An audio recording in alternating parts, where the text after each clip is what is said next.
Lisa Harper stood at the big window of her ship, watching Earth get bigger and bigger.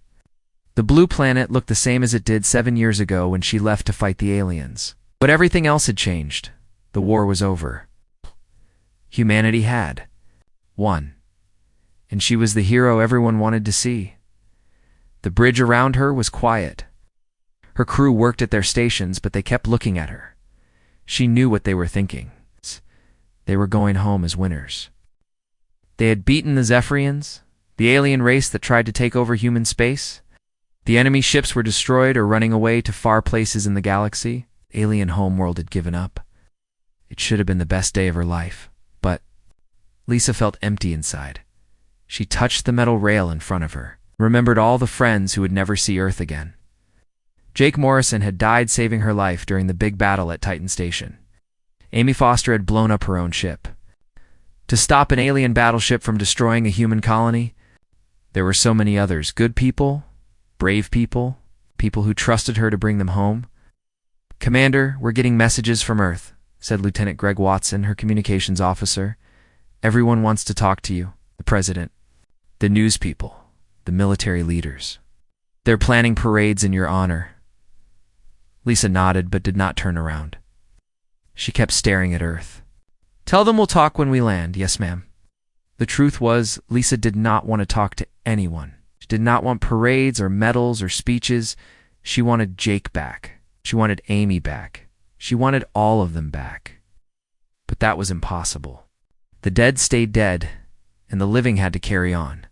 Her ship, the EU's Valiant, had been her home for 7 years. It had taken her through dozens of battles across the galaxy. The walls were scarred from alien weapons. The floors were worn smooth by the boots of soldiers who would never walk on them again. This ship had seen more death than any place should see, but it had also seen courage. Human courage. When the aliens first attacked the outer colonies, everyone said humanity was finished. Zephyrians had better weapons, bigger ships, and more soldiers. They were stronger and faster than humans. They seemed impossible to beat. Lisa had been just a captain then, commanding a small patrol ship, while she had watched alien ships destroy human cities from space. She had seen the refugees running from world after world as the enemy took over their homes. Something inside her had broken that day, but something else had grown stronger. Humans might be weaker than Zephyrians. They might not have the best technology. They had something the aliens did not understand. They never gave up. When things looked hopeless, humans fought harder. They were outnumbered. They got creative. When they were told they could not win, they proved everyone wrong. The war had lasted 7 long years. Lisa had gone from captain to major to colonel to commander. She had learned to make the hard choices that kept her people alive. She had learned to use every advantage humans had, even when it meant doing things she did not like. The worst choice had come at the end. The final battle at Zephyr Prime, the alien homeworld. Lisa had led the attack that broke their last defenses. Her generals had wanted to destroy everything, kill all the aliens, make sure they could never threaten humanity again. But Lisa had seen the alien children in the cities below. She'd seen their families trying to protect each other, just like human families would do. In that moment, she made the choice that ended the war, but started her nightmares. She ordered her forces to accept the aliens' surrender. She let them live. Some people called her a hero for showing mercy. Others called her weak for not finishing the job. Lisa did not care what they called her. She had saved lives, human and alien. But she had also guaranteed that she would always wonder if she had made the right choice. "Commander Admiral Hayes is calling from Fleet Headquarters," Greg said. "He says it's important." Lisa sighed and turned from the window. Admiral Frank Hayes had been her mentor during the war. He was a good man who had taught her everything about space combat. He was also the one who would decide what happened to her now that the fighting was over, put him through. The big screen at the front of the bridge lit up.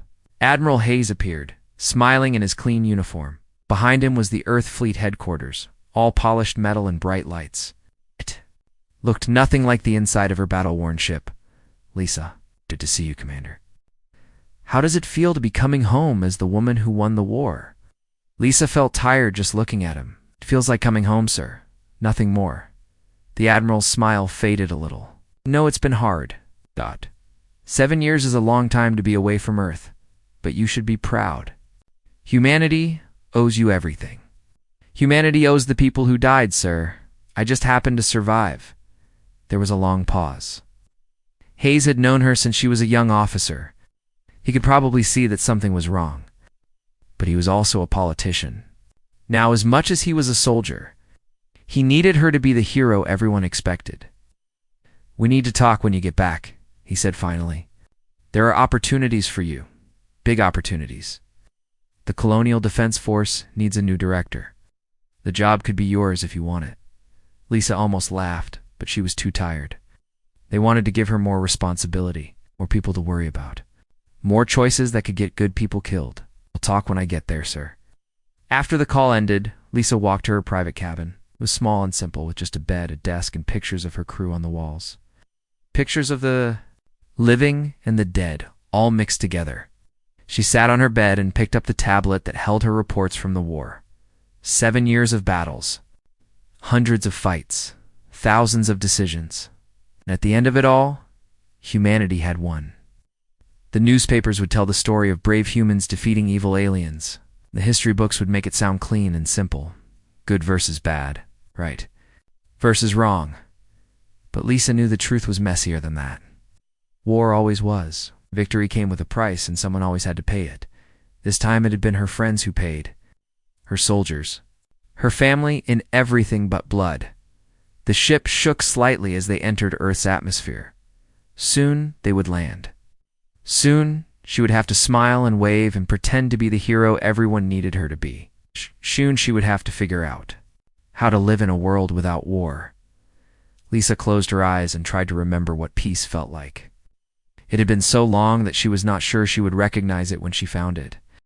6 months had passed since Lisa Harper came home from the war. The parades were over. The medals sat in a box on her desk. The speeches had been given and forgotten. Now she sat in her new office on Luna Station, staring at reports that made her head hurt. Director of Colonial Defense. That was her title now. It sounded important, and Admiral Hayes had told her it was the perfect job for someone with her experience. She would oversee all the human colonies that had been captured from the Zephyrians.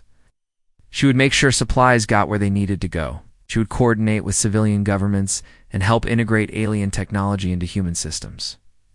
It should have been easy work compared to fighting a war. But nothing about peace was turning out to be easy. The first report on her desk was from New Dakota Colony. The humans there were having problems with nightmares and panic attacks. Many of them were former soldiers who could not sleep at night.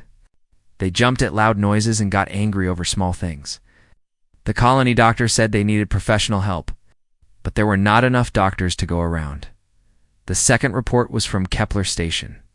A group of veterans led by someone named Bill Torres had formed what they called a security patrol. But according to the local governor, they were more like a gang. They carried weapons everywhere and got into fights with civilians, they said.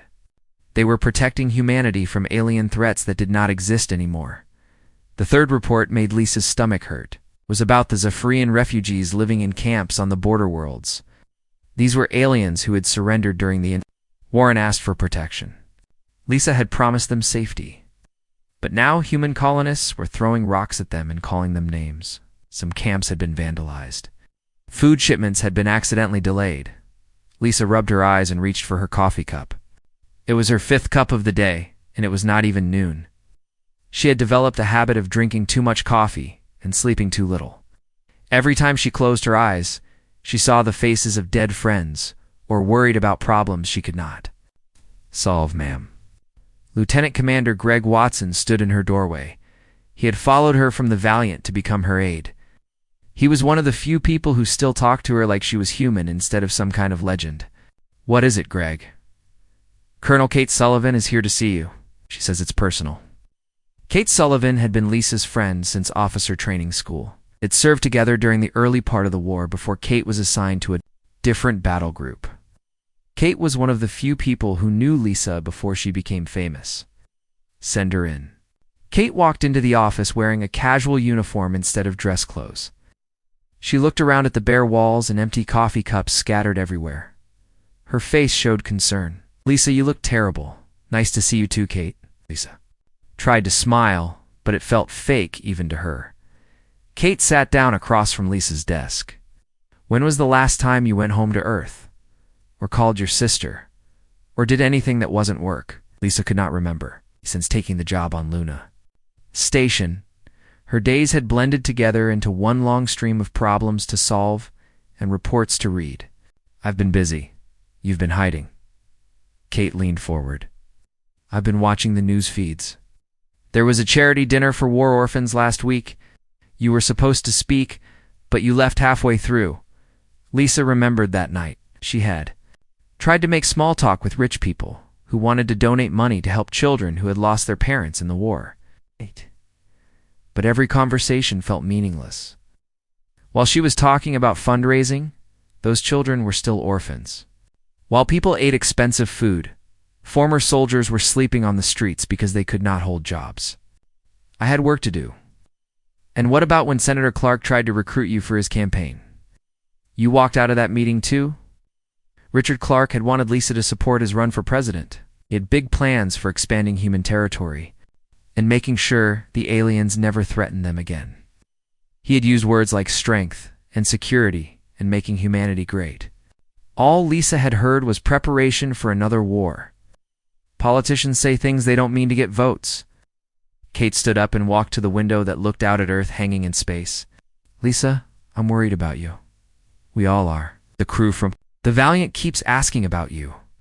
They want to have reunion dinners, but you never come. Lisa knew Kate was right, but she did not know how to fix it. Talking to her old crew meant remembering the people who were not there anymore. Going to social events meant pretending to be happy when she felt empty inside. Everything reminded her of the war and the price they had paid to win it. "I'm fine, Kate." "No, you're not." Kate turned back to face her. "You're the same person you were during the siege of Proxima Base. Remember that? When we were surrounded for 3 weeks and you stopped eating because you felt guilty about having food when the civilians were hungry?" Lisa remembered. She had nearly made herself sick that time because she could not handle being comfortable while other people suffered. The same feeling was happening now, but bigger and more complicated. Before Kate could say more, Greg knocked on the door again. "Ma'am, there's an urgent message from New Dakota. There's been an incident." Lisa felt her stomach drop. What kind of incident? Greg looked uncomfortable. A group of human colonists attacked one of the Zephyrian refugee camps. Several aliens are dead, including children. The local security forces are trying to keep order, but it's getting worse. The room went quiet. Kate stared at Lisa, waiting to see how she would react.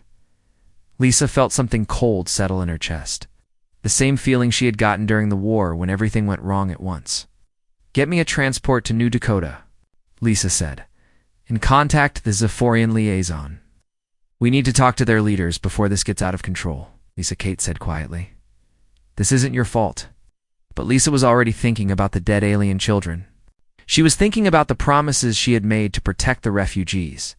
She was thinking about how her victory in the war was turning into something ugly and cruel. "Maybe not," she said. "But it's my responsibility to fix it," as Greg rushed out to arrange transportation. Kate stayed behind. What are you going to do?" Lisa looked at the reports scattered across her desk. Problems everywhere. People angry and scared and hurting each other because they did not know how to live in peace. The war might be over, but the fighting was getting worse. "I don't know," Lisa admitted, "but I have to try something. These people trusted me to bring them home safely. Now I have to figure out how to help them stay safe." Kate nodded and headed for the door. "Just remember, you can't save everyone. You learned that lesson during the war." After Kate left, Lisa sat alone in her office, staring at Earth through the window. She had won the biggest war in human history, but somehow winning the peace felt impossible. Lisa stood in the burned ruins of the Zephyrian refugee camp on New Dakota. The smell of smoke still hung in the air 3 days after the attack. Broken shelters and scattered belongings covered the ground where families had tried to build new lives. 23 aliens were dead, including 8 children. The local human security chief, a nervous man named Paul Carter, walked beside her through the wreckage. "We've arrested 12 of the attackers," he said. "But there might be more. Hiding in the hills, the whole colony is on edge." Lisa knelt beside a small toy that had belonged to one of the dead children. It was carved from wood in the shape of some alien animal she did not recognize. Someone had made it with love and care. Now it lay broken in the dirt. "What started? The attack?" she asked. Carter shifted uncomfortably. There were rumors that the aliens were planning something. People said they were organizing, maybe getting ready to fight back. It wasn't true, but once the stories started spreading, some folks got scared. Lisa stood up and looked around the camp. The Zephyrians had been living here for months, growing their own food and teaching their children. They had been trying to fit in, to become part of the human colonies. Instead, they had been murdered by the people who were supposed to protect them. "I want to see the video footage from the attack," Lisa said. "Ma'am, I'm not sure that's a good idea. It's pretty bad. Show me." An hour later, Lisa sat in the security office, watching the worst thing she had seen since the war ended. The attack had been planned and organized. The humans had come at night with weapons and firebombs. They had targeted the shelters where families were sleeping. They had shown no mercy. The worst part was recognizing the man who led the attack. Steve Jenkins had been a corporal in the Marine unit that served under Lisa during the siege of Kepler 442. She had taught him urban combat tactics. She had given him medals for bravery. Now he was using everything she had taught him to kill innocent refugees. On the video, Jenkins shouted orders to his men using the same words Lisa had used during the war. Secure the perimeter. Take out high-value targets. No alien lives matter. More than human security, it was her voice coming out of his mouth, twisted into something horrible. Lisa turned off the video and sat in silence. Carter waited nervously, not knowing what to say. Finally, Lisa's communication device buzzed. It was Greg calling from Luna Station. "And we have a bigger problem. The Zephyrian military commander wants to meet with you. Vextila says, if justice isn't done for this attack, the peace treaty is over." Lisa felt her heart sink. Vextila had been her opposite during the war, the alien commander who had fought her across a dozen star systems. They had respected each other, even as enemies. If Vextila was angry enough to threaten the peace treaty, things were worse than Lisa had thought. "Set up the meeting," Lisa said, "and get me everything we know about the Zephyrian refugee situation on all our worlds." Meeting took place on a neutral transport ship in space between New Dakota and the nearest Sephorian settlement. Lisa had not seen Vextila since the surrender ceremony 7 months ago. The alien commander looked the same, tall and lean, with silver skin and large dark eyes that seemed to see everything. "Commander Harper," Vextila said in careful English. "I had hoped our next meeting would be under better circumstances." "So did I," Lisa replied. They sat across from each other at a small table, two former enemies trying to prevent their people from going back to war. "Your people murdered children," Vextila said quietly. "Innocents who had done nothing but try to live peacefully among humans. This cannot stand." "I know, I'm going to. Make sure the attackers are punished. Punishment is not enough." Vextila leaned forward. This was not random violence. It was organized hatred. And it is spreading to other colonies. My people are losing faith in human promises of protection. Lisa had seen the reports. Similar attacks had happened on 3 other worlds in the past month. Human veterans and colonists were forming groups dedicated to driving out all Zephyrians. They called themselves defenders of humanity, but they were really just killers looking for an excuse. "What do you want me to do?" Lisa asked. "You could impose martial law on the human colonies. Use your military to stop the violence." Lisa had thought about that option during the flight to meet Vextila. She could send in troops to protect the refugee camps. She could arrest anyone who threatened the aliens. But that would mean human soldiers pointing guns at human civilians. It would mean becoming the thing many colonists already accused her of, being someone who cared more about aliens than her own people. "If I do that, it might start a civil war," Lisa said. "And if you do not, it might restart our war." Vextila was quiet for a moment. "I have been a soldier longer than you have been alive, Commander Harper. I have seen what happens when hatred is allowed to grow. It consumes everything. But Lisa studied the alien commander's face. During the war, she had learned to read Zephyrian expressions. Right now, Vexel looked tired and sad, the same way Lisa felt most days. "You're carrying this burden too," Lisa said. "The weight of keeping the peace. My people want revenge for the murdered children. They ask why I do not give the order to attack the human colonies. They say I have grown weak." Vextella's voice was quiet. "You do not understand that sometimes the hardest choice is not to fight." Lisa felt something she had not experienced in months. She was not alone in this struggle. Here was someone else who understood the impossible weight of trying to build peace after winning a war. "During the siege of Kepler 442, I had a Marine named Steve Jenkins," Lisa said.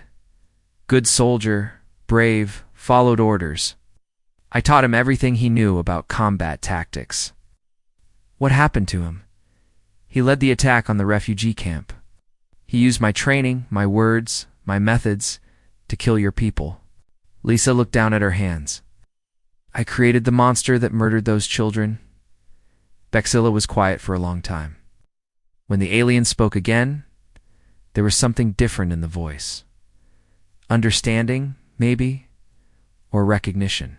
"During the battle for Zephyr Prime, I had a young officer named Kethmer. I trained him to hate humans, to see you as a disease that needed to be eliminated. When your forces invaded our homeworld, he wanted to use chemical weapons against your ground troops. What did you do?" "I stopped him, but I realized that I had taught him that hatred. I had made him into something I did not want him to become." Vexthela looked directly at Lisa. "We both carry the responsibility for what our teachings have created." The two commanders sat in silence, thinking about the weight of leadership and the unintended consequences of war. Finally, Lisa spoke. "I have to resign my position and find another way to help. The system isn't working. Politics and military force won't solve this. What will you do instead?" Lisa was not sure, but for the first time in months, she felt like she might have an idea. Something different. Something that brings people together instead of driving them apart. Stella nodded slowly. "If you find that path, I would be interested in walking it with you." Lisa Harper stood in the middle of an empty field on Haven's Rest, a border world that nobody wanted. The soil was rocky and hard to farm. The weather changed without warning. Most people thought she was crazy for choosing this place to start. Over 6 months had passed since she resigned as Director of Colonial Defense. The news reports had called it a breakdown. Politicians said the war hero had finally cracked under pressure. Even her friends wondered if she had lost her mind, but Lisa knew exactly what she was doing. She was building something new. "The water system is working," said Bob Martinez, the engineer who had volunteered to help with the settlement. He was a former soldier who had served on the same ship as Lisa during the war. "And the Zephyrian biosystems are actually helping clean the water better than our old filters." Lisa nodded and looked around at the small collection of buildings they had constructed over the past months. Humans and Zephyrians were working together to create the first mixed settlement in known space. It had not been easy. The early days had been terrible. Human colonists did not trust the aliens living next to them. Zephyrians worried that this was some kind of trap. Both groups had brought their anger and fear from the war with them. Lisa remembered the first big fight 3 months ago. A human family had accused their Zephyrian neighbors of stealing food from their garden. The argument had turned into a shouting match that brought half the settlement running. For a moment, Lisa had thought everything would fall apart before it really began, but then something unexpected happened. A Zephyrian child named Yathera had started crying because the shouting scared her. A human boy named Danny, who was about the same age, had walked over and offered her one of his toys. The two children had started playing together while the adults argued over them. Seeing those children playing had stopped the fight. It reminded everyone what they were trying to build, a place where the next generation could grow up without the hatred that had caused so much pain. "Lisa," a voice called from across the settlement. It was Vextala, who had kept the promise made during their meeting 6 months ago. The former Zephyrian commander had given up military rank to become a teacher in the settlement school. Lisa walked over to where Vexilla was standing with a group of mixed human and alien children. They were learning about the stars and planets, using knowledge from both species to understand the galaxy better. The children want to show you something, Vexella said. 10-year-old Sarah Kim, whose parents had been killed during the war, stepped forward holding a piece of paper. We wrote a song together. It uses words from both languages and talks about friendship. The children began to sing. Lisa could not understand all the words because some were in the Zephyrian language, but the meaning was clear. They were singing about hope and working together and building a better future. Lisa felt tears in her eyes. For the first time since the war ended, she felt something that might have been happiness. After the children went back to their lessons, Vexilla walked with Lisa toward the medical center. Dr. Helen Ross, human doctor, was working with a Zephyrian healer named Dorthin to treat both species using combined knowledge. The healing methods are remarkable, Dr. Ross said, when she saw them. Dorthin showed me how to use plant extracts that work better than our synthetic medicines for treating trauma symptoms. And I taught him surgical techniques that saved the life of that injured farmer last week. Lisa was proud of what they had accomplished, but she knew they still faced big challenges. The settlement was small and struggled to get supplies. Many people in both human and Zephyrian space thought the project was a waste of time. Some still called it dangerous. Lisa, there's someone here to see you, said Greg Watson, who had followed her from Luna Station to become the settlement's administrator. Admiral Hayes wants to talk. Admiral Hayes had traveled all the way from Earth to visit Haven's Rest. He looked around the settlement with curiosity and something that might have been concern. Lisa met him in her small office, which was nothing like the grand space she had occupied as Colonial Defense Director. Lisa, I have to ask, are you happy here? Hayes said, "'Cause Fleet Command has authorized me to offer you any position you want. Chief of Naval Operations, Director of Colonial Affairs, even my job, if you want it." Lisa looked out her window. At a group of humans and Zephyrians working together to repair a storage building that had been damaged in a storm. I'm exactly where I need to be, Frank. But you could be leading the entire human fleet. You could shape policy for all the colonies. This little settlement is just a drop in the ocean compared to what you could accomplish. Maybe, Lisa said, but this drop is creating ripples. Hayes looked confused, so Lisa explained. 3 other settlements like this one have started on different worlds. Species that were neutral during the war are now opening diplomatic talks with both humans and Zephyrians. The refugee crisis is getting better because people see that cooperation is possible. And you think this is more important than military leadership? Lisa thought about the question. A year ago, she would have said no. Military strength was what protected humanity, but now she understood something different. Frank, I learned how to win battles during the war. That was important. But now, I'm learning how to win the peace. And that might be more important for humanity's future. Hayes left that afternoon, still not understanding Lisa's choice. But he promised to make sure Haven's Rest got the supplies it needed to keep growing. That evening, Lisa attended the weekly community meeting where humans and Zephyrians made decisions together about the settlement. Tonight they were discussing plans for expanding the school and adding new farming areas. During the meeting, a message arrived from the outer colonies. Another mixed settlement wanted advice on dealing with water shortage problems. Lisa smiled as she listened to both human and Zephyrian volunteers offer to help. After the meeting, Lisa walked to her favorite spot on a hill overlooking the settlement. The lights from human and alien homes mixed together in the darkness below. Children of both species played in the streets, their laughter carrying on the night air. Vexthala joined her on the hill. Do you ever regret leaving your position of power? Lisa thought about it. Sometimes I wonder if I could do more good from a position of authority. But then I see what we're building here, and I remember that some changes have to start small. The war taught us to destroy our enemies, Vexilla said. Peace teaches us to make friends from our enemies. Lisa nodded. I used to think that winning meant defeating everyone who opposed us. Now I think winning means creating a world where opposition isn't necessary. They stood quietly for a while, watching their people work and play together below. Lisa thought about her personal log entry from that morning. I learned to win battles in the void between stars. Now I'm learning to win the peace in the space between hearts. Both are necessary. Both are difficult. But only one builds a future. Worth having, the war was over. The hero's welcome had faded. But for the first time since coming home, Lisa Harper felt like she was exactly where she belonged.